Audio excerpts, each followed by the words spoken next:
अस्सलाम वालेकुम, welcome to the placement prep. इस वीडियो में डिफरेंट कम्पिटिटिव एग्जाम्स में आने वाले कंप्यूटर साइंस के इंपॉर्टेंट एंड रिपीटेड एमसीक्यूज़ को मैं कवर करूंगी। आइए देखते हैं हम अपना first MCQs. The first MCQs is which of the following is a programming language. इन सब में से डिफरेंट जो ऑप्शंस दी गई हैं HTML, Python, SQL, HTTP।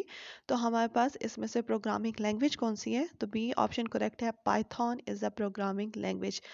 First option HTML, ये भी एक लैंग्वेज है तो सही, लेकिन ये वेबसाइट्स बनाने के लिए, तो इसको प्रोग्रामिंग लैंग्वेज नहीं कहते हम। ये हाइपर टेक्स्ट मार्कअप लैंग्वेज कहलाती है HTML। इसके बाद जो सी ऑप्शन है SQL, ये डेटाबेस की लैंग्वेज है। एंड द D1 जो है वो हमारे पास HTTP है, ये हमारे पास एक इंपॉर्टेंट प्रोटोकॉल है। नेक्स्ट डिफरेंट ऑप्शंस में आएगा तो हम इसको कवर कर लेंगे। तो which of the following is a programming language? Python is known as a programming language. The next is what does CPU stands for? CPU stands for Central Processing Unit. बहुत important MCQs है। CPU stands for Central Processing Unit।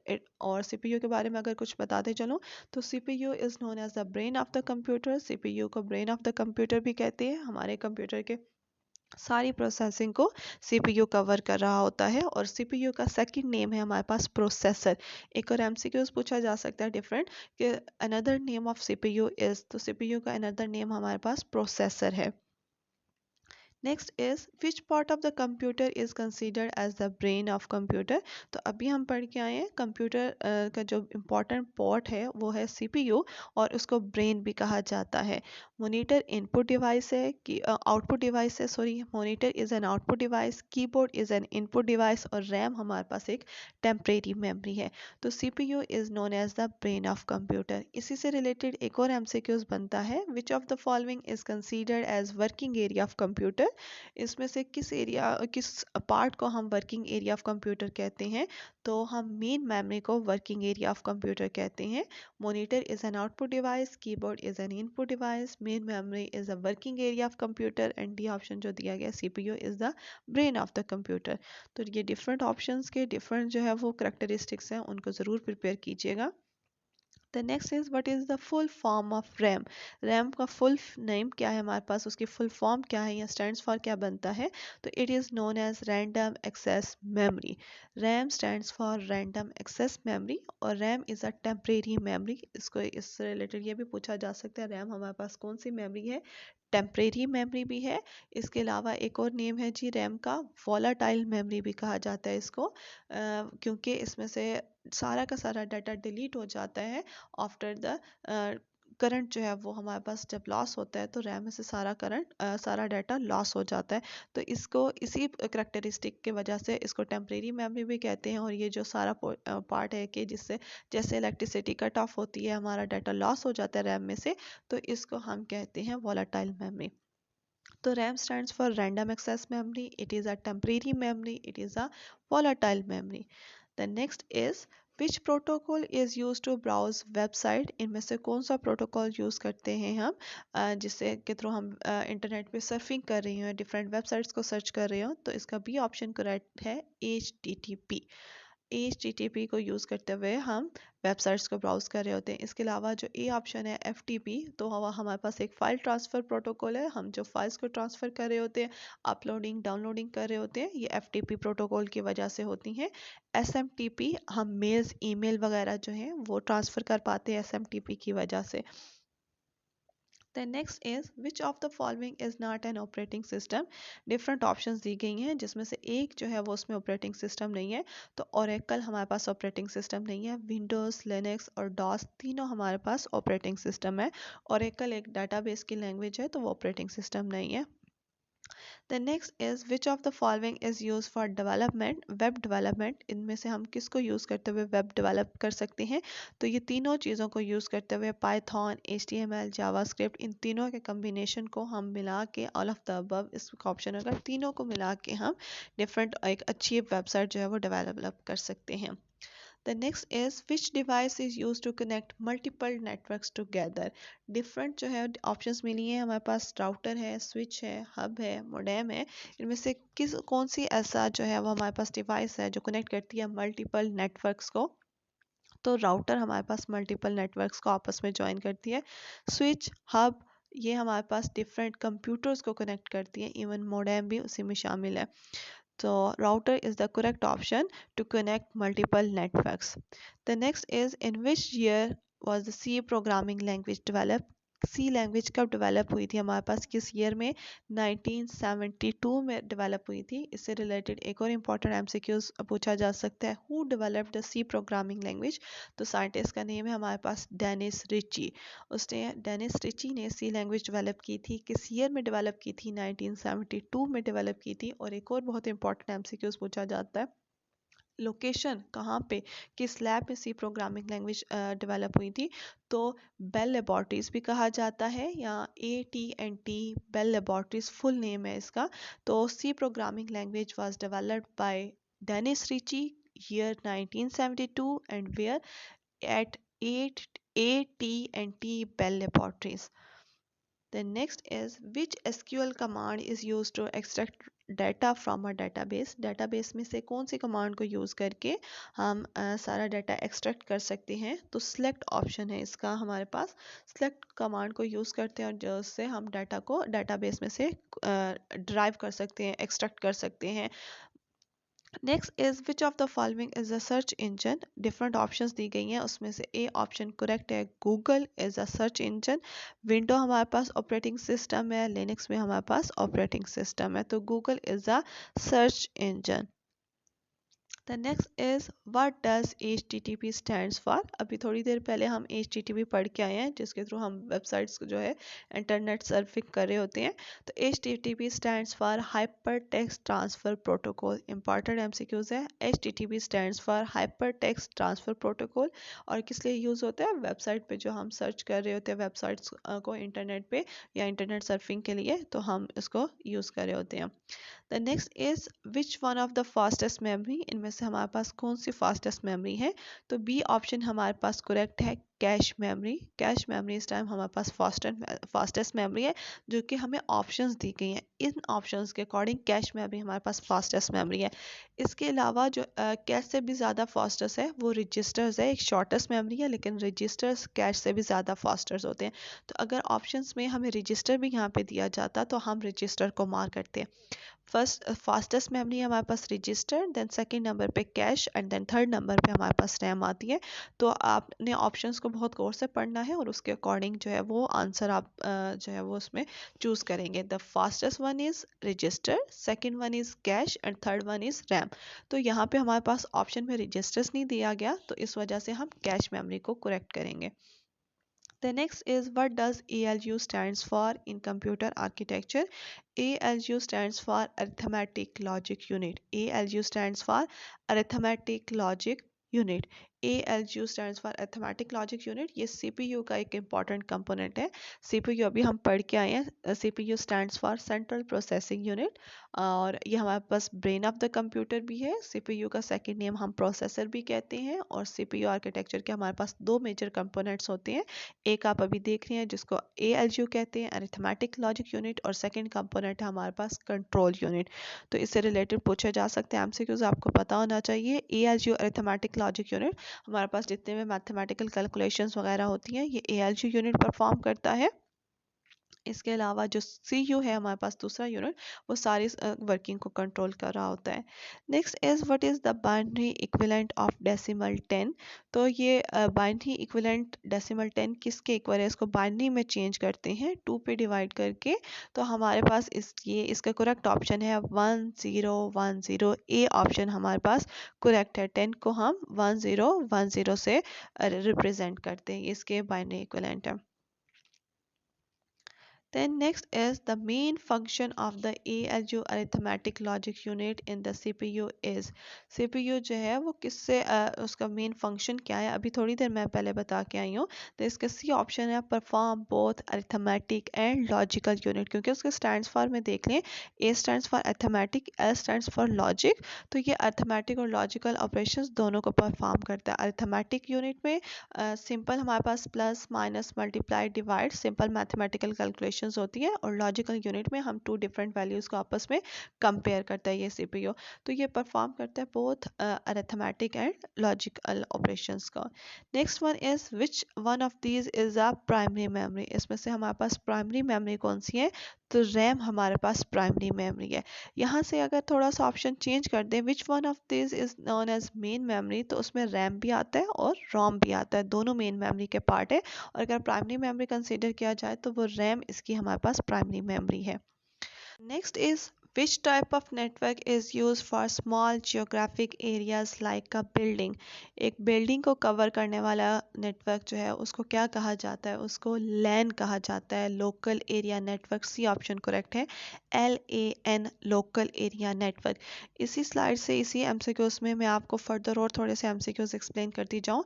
तो हम नीचे से ऊपर जा रहे हैं, डी ऑप्शन से ए ऑप्शन तक मैं एक्सप्लेन कर रही हूँ।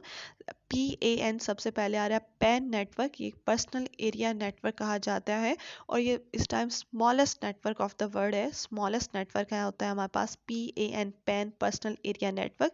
इसके एग्जांपल में हम कनेक्शन ले सकते हैं, ब्लूटूथ कनेक्शन की एग्जांपल। देन उससे थोड़ा सा लार्ज आता है, जैसे like a building, like a home, like an office. तो उसकी एग्जांपल आती है लैन की, लैन लोकल एरिया नेटवर्क। ये पैन से बड़ा होता है। देन अगर हम लैंड से भी ज़्यादा एरिया कवर करना चाह रहे हैं, लाइक हम सिटी को कवर करना चाह रहे हैं, तो हमारे पास बी ऑप्शन आता है, man, metropolitan area network. Man, MAN, metropolitan area network, जो हमारे पास सिटी को कवर करता है। देन ए ऑप्शन है हमारे पास, WAN, वैन, वाइड एरिया नेटवर्क। ये इस टाइम वर्ल्ड का लार्जेस्ट नेटवर्क है वैन, और हमारा पास इंटरनेट इसकी एग्जांपल आती है WAN की, वाइड एरिया नेटवर्क। ये लार्जेस्ट नेटवर्क कवर करता है, लार्जेस्ट एरिया को। तो अगर कंपैरिजन किया जाए तो स्मॉलेस्ट है पैन, पैन से बड़ा है हमारे पास लैन, लैन के बाद मैन, मैन के बाद हमारे पास लास्ट ऑप्शन आती है वैन की। तो इसी को देख के नेक्स्ट एमसीक्यूज हम देखते हैं।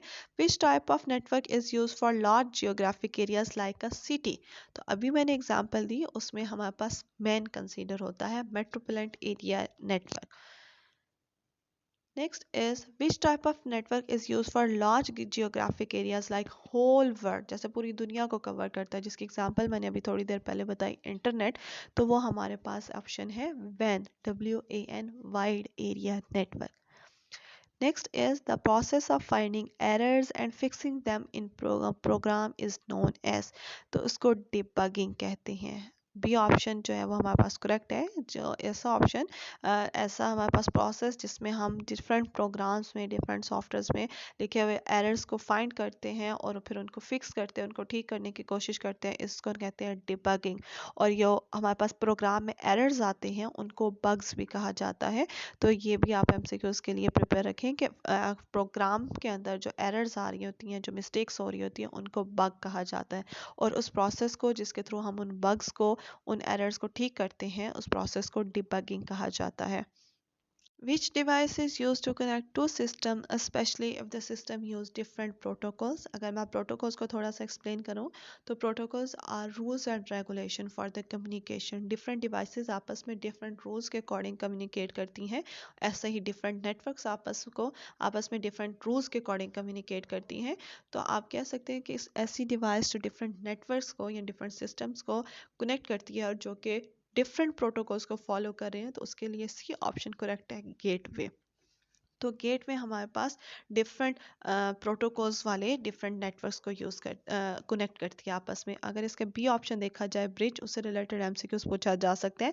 तो ब्रिज जो है ये भी एक कनेक्टिंग डिवाइसेस है, ये भी डिफरेंट नेटवर्क्स को कनेक्ट करती है, लेकिन ये लैन नेटवर्क्स को यूज़ करती है। अभी थोड़ी देर पहले पढ़ के आए हम, डिफरेंट लैन्स को कनेक्ट करने के लिए हम ब्रिज यूज़ करते हैं।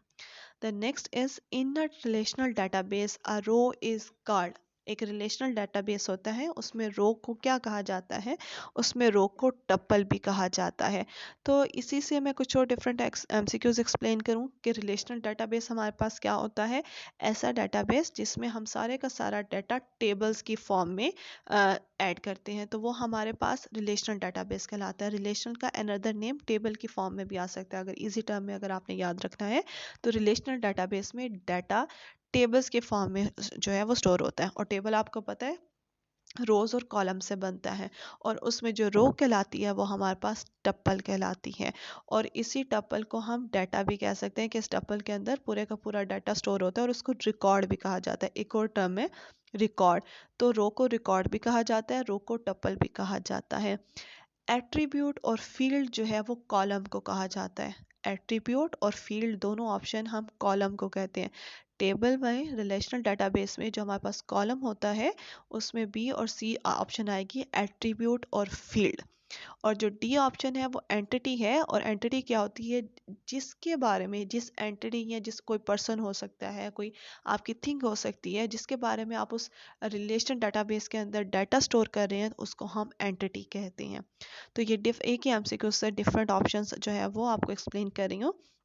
रिलेशनल डेटाबेस ऐसा डेटाबेस होता है जिसमें टेबल की फॉर्म में डाटा स्टोर होता है। वो जिस पर्सन के, प्लेस या थिंग जिसके बारे में भी वो डाटा स्टोर कर रहे होते हैं, उस पर्सन, प्लेस और थिंग को हम एंटिटी कहते हैं। और ये रिलेशनल डेटाबेस हमारे पास रो और कॉलम्स की फॉर्म में होता है। रो को हम टप्पल भी कहते हैं, इसके अलावा एक और नेम है हमारे पास रिकॉर्ड, और कॉलम्स को हम एट्रीब्यूट और फील्ड भी कहते हैं। Then next is, which one is an example of database designing software? इसमें से database को डिज़ाइन करने वाला कौन सा सॉफ्टवेयर है? तो हमारे पास सी ऑप्शन करेक्ट है, MS Access। MS Access के थ्रू हम database को डिज़ाइन कर सकते हैं। बाकी ऑप्शंस को एक्सप्लेन करूँ, MS Word में हम डॉक्यूमेंट्स को डिज़ाइन कर सकते हैं। MS Excel में हम डिफरेंट अपने प्रॉफिट और लॉस या अपने ऐसे जिसमें बजट्स वगैरह, उसमें हम MS Excel में डिज़ाइन कर सकते हैं। The next one is, which one can be used for creating a document? अभी एक्सप्लेन कर दिया, हम MS Word के थ्रू डिफरेंट डॉक्यूमेंट्स क्रिएट कर सकते हैं। A set of instructions that operates various parts of the computer hardware is called, D option correct है, software। जब भी सेट ऑफ इंस्ट्रक्शन की बात आएगी तो वहाँ पे हम सॉफ्टवेयर कहेंगे। ऐसी सेट ऑफ इंस्ट्रक्शंस जो आपके पूरे कंप्यूटर हार्डवेयर को कंट्रोल कर रही होती है, उनको ऑपरेट कर रही होती हैं, उसको हम सॉफ्टवेयर कहा जाता है।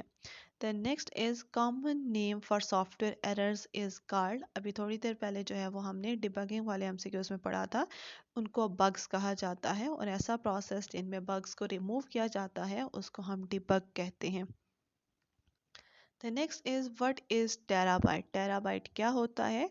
हमारे पास, पहले अगर थोड़ा सा एक्सप्लेन कर दूँ, टेराबाइट हमारे पास एक मेमोरी का साइज़ है। जैसे हमारे पास बाकी फिजिकल क्वांटिटीज़ का होता है, वेट का किलोग्राम होता है, ग्राम है, इसी तरह हमारे पास टेराबाइट है, साइज़ होता है मेमोरी का।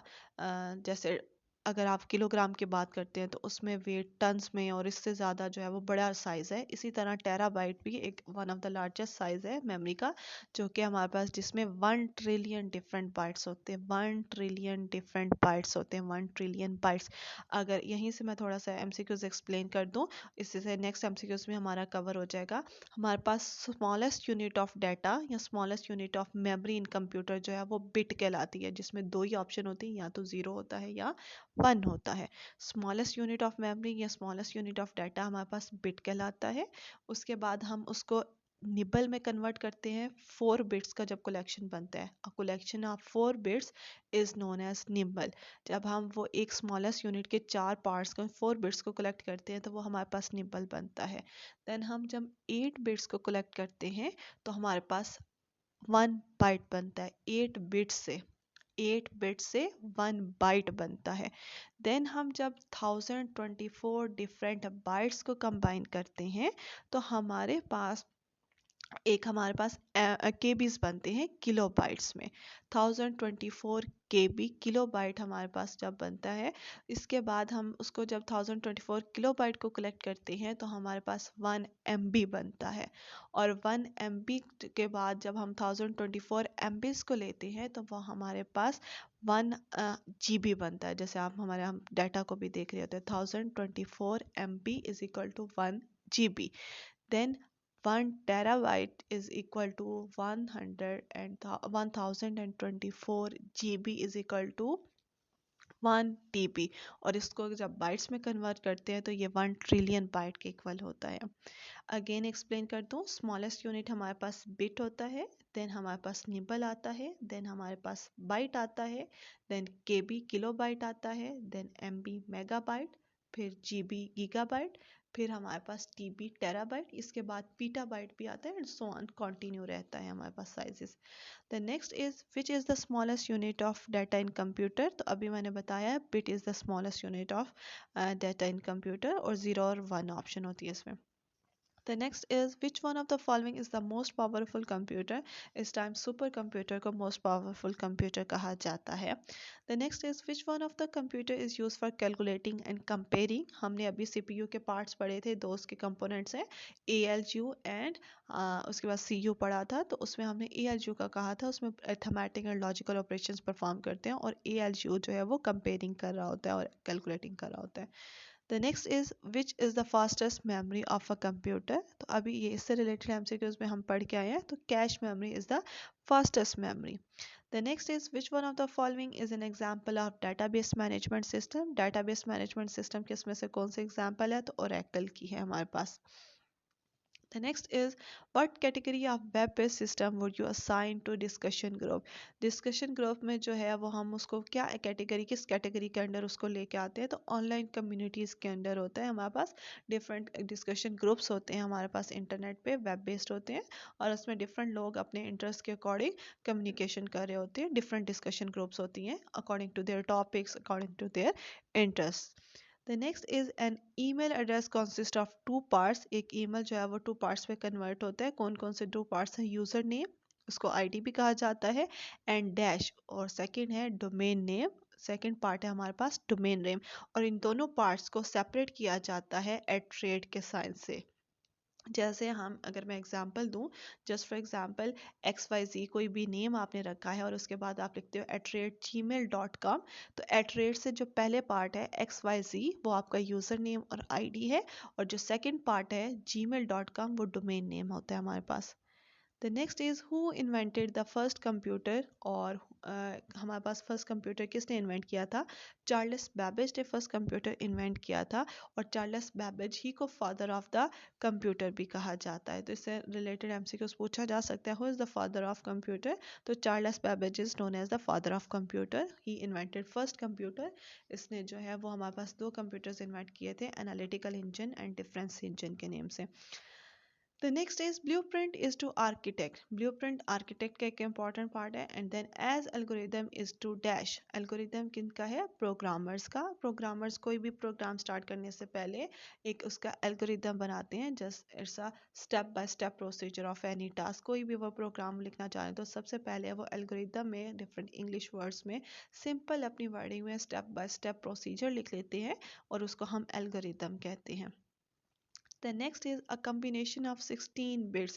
16 bits को जब combine किया जाए तो हमारे पास क्या बनता है? हमारे पास word बनता है 16 bits को, जो कि 2 byte के equal होती हैं, क्योंकि अभी हमने थोड़ी देर पहले पढ़ा 1 byte is equal to 8 bits, और जब 16 bits होंगी तो वो word बनता है। और आपसे MCQs में ये भी byte के फॉर्म में जब पूछा जाए तो word is equal to 2 byte भी पूछा जा सकता है।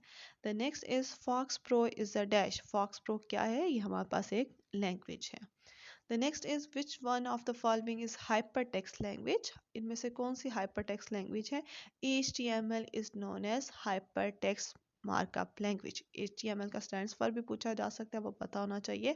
हाइपरटेक्स्ट मार्कअप लैंग्वेज, इसको हाइपरटेक्स्ट को मार्कअप क्यों कहा जाता है? इसमें डिफरेंट टैग्स यूज होते हैं, इस वजह से इसको हाइपरटेक्स्ट मार्कअप लैंग्वेज भी कहा जाता है। The next is which of the following has the fastest access time? इनमें से किन का fastest access time है? तो सेमीकंडक्टर मेमोरीज जो होती हैं हमारे पास, उनका fastest access time होता है। हमारी डिफरेंट टेम्परेरी मेमोरीज, जिसको मेन मेमोरी भी कहा जाता है, वो सेमीकंडक्टर से बनती हैं।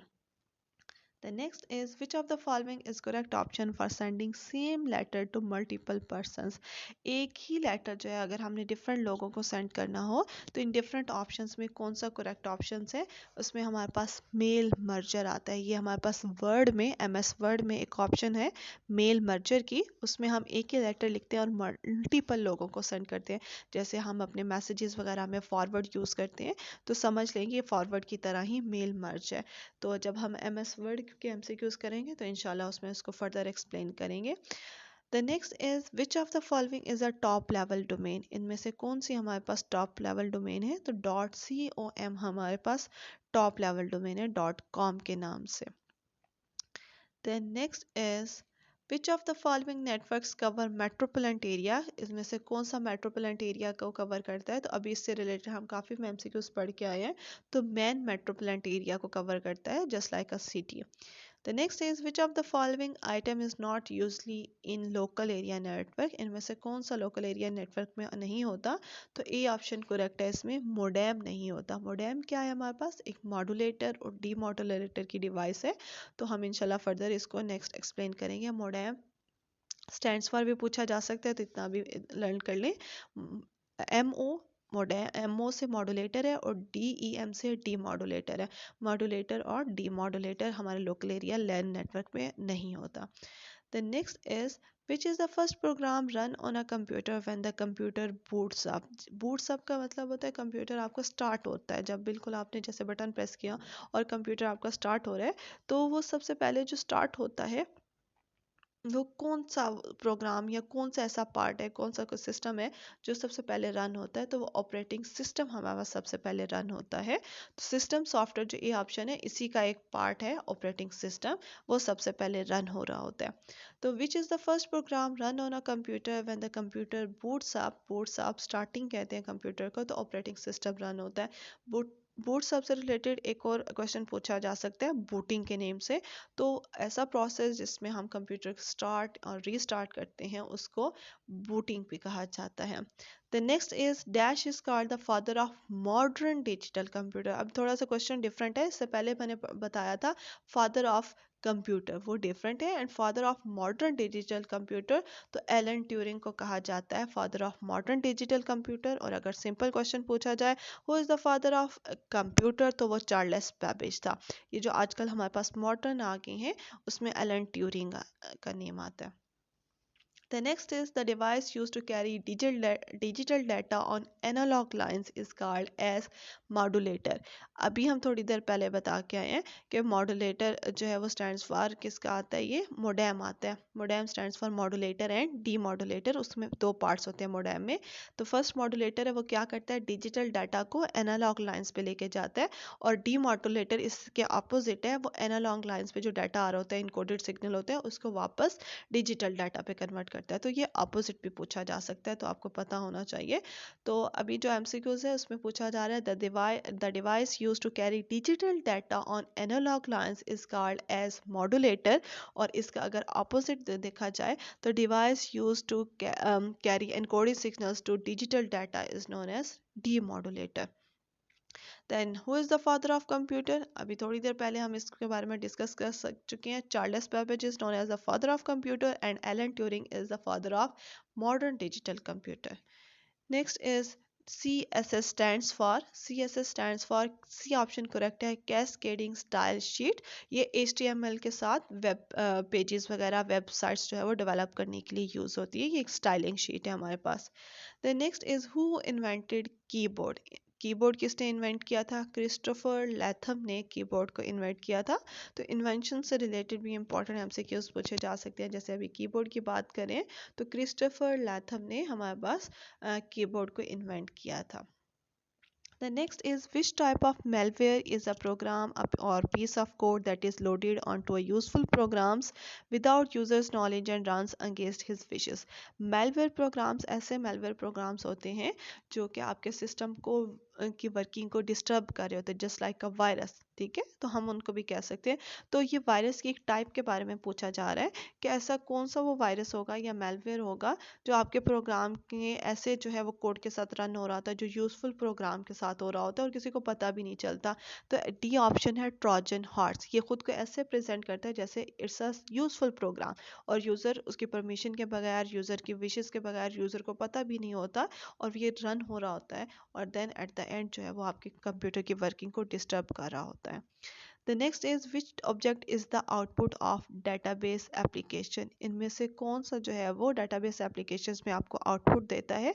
तो ए ऑप्शन करेक्ट है, रिपोर्ट। रिपोर्ट जो है वो डेटाबेस एप्लीकेशंस के जो है वो हमें आउटपुट प्रोवाइड करती है। इसी के अगर पूछा जाए which object is the input of the database application, तो फॉर्म जो है वो हमारे पास इनपुट करवाती है डेटाबेस में और रिपोर्ट हमारे पास आउटपुट करवाती है। The next is which of these terms refers to the sharpness or clarity of an image। तो जो आपकी इमेज की क्लैरिटी है उसको रेजोल्यूशन कहा जाता है। क्या कहा जाता है उसको? रेजोल्यूशन। कि जितनी ज़्यादा रेजोल्यूशन होगी उतना अच्छा आपका इमेज होगा, उतना क्लियर और शार्प आपको इमेज दिखेगा। और रेजोल्यूशन में एक और एमसीक्यूज पूछा जाता है पिक्सल्स। आपकी स्क्रीन, आपकी पिक्चर्स वो सारी डिफरेंट पिक्सल्स से बनती है, PIXELS, पिक्सल्स। और पिक्सल होता है छोटा सा डॉट, वो एक डॉट होता है उसको हम पिक्सल कहते हैं, और pixel stands for picture element. और रेजोल्यूशन की अगर डेफिनेशन पूछी जाए तो द नंबर ऑफ पिक्सल्स, ठीक है, एक आपकी इमेज में और स्क्रीन में जितने नंबर ऑफ पिक्सल्स होंगे वो उसकी टोटल रेजोल्यूशन कहला रही होती है। और जितनी हाई रेजोल्यूशन होगी उतना ही क्लियर और आपको शार्प इमेज नजर आएगा। The next is dash is a small file that helps the computer to communicate with certain hardware devices। तो इसका डी ऑप्शन करेक्ट है, डिवाइस ड्राइवर्स। ऐसी स्मॉल फाइल्स हैं जो आपको कम्युनिकेट करवाती है with certain different devices, hardware devices. आपकी ओवरऑल वर्किंग जो है वो चल रही होती है कंप्यूटर की, लेकिन डिफरेंट डिवाइसेस को रन करने के लिए डिफरेंट सॉफ्टवेयर्स की ज़रूरत होती है, उनको हम डिवाइस ड्राइवर्स कहते हैं। अगर वो डिवाइस ड्राइवर आपके सिस्टम में नहीं है तो वो एक पर्टिकुलर डिवाइस आपके सिस्टम पर रन नहीं होगी, बाकी सारी वर्किंग जो है वो हो रही होती है। तो इसलिए डिवाइस ड्राइवर को अच्छे से याद रखिएगा, ये सर्टेन स्पेशल हार्डवेयर डिवाइसेस के लिए होती हैं और हर डिवाइस के लिए डिफरेंट होती है। प्रिंटर के लिए उसका डिवाइस ड्राइवर डिफरेंट होगा, स्कैनर के लिए डिफरेंट होगा, उसके अकॉर्डिंग इनको ज़रूर प्रिपेयर कीजिएगा। The next is a program document utility that isn't hardware on a computer is termed as software. Simple सी बात है, एक प्रोग्राम है तो वो सॉफ्टवेयर ही होगा, और हार्डवेयर भी नहीं है तो वो सिंपल सी बात है वो सॉफ्टवेयर होगा। The next is a device can't work properly if dash is not installed. अभी थोड़ी देर मैंने पहले बताया जब हम ये डिवाइस की बात कर रहे थे लास्ट एमसीक्यूज में, dash is a small file that helps the computer to communicate with certain hardware devices, उसको डिवाइस ड्राइवर कहते हैं। उसी से रिलेटेड ये एमसीक्यूज है। A device can't work properly if dash is not install, तो device driver जो install ना हो तो वो पर्टिकुलर डिवाइस जो है वो वर्क प्रॉपरली नहीं कर रही होती। The next is one nibble is equal to dash. One nibble किसके इक्वल होती है? 4 बिट्स के इक्वल होती है। अभी थोड़ी देर पहले हम इसके बारे में प्रॉपर डिस्कशन कर रहे हैं। स्मॉलेस्ट यूनिट ऑफ मेमोरी हमारे पास बिट कहलाते हैं, और जब 4 बिट्स को कलेक्ट किया जाता है वो वन निबल कहलाता है। और अगर बी ऑप्शन को भी साथ ही अगर देखा जाए तो 8 बिट्स को जो है वो वन बाइट कहा जाता है। The next is what is the use of a firewall in a computer. Firewall का जो है वो कंप्यूटर में क्या यूज़ है? For security. हम डिफरेंट मेलवेयर्स को, डिफरेंट हैकर्स वगैरह को अपने कंप्यूटर सिस्टम में एंटर होने से बचाने के लिए, उसकी सिक्योरिटी के लिए डिफरेंट फायरवॉल्स यूज़ करते हैं, और यह हमारे सिस्टम को सिक्योर करता है फ्रॉम अनऑथराइज्ड यूजर्स और hackers etcetera. Thank you for watching.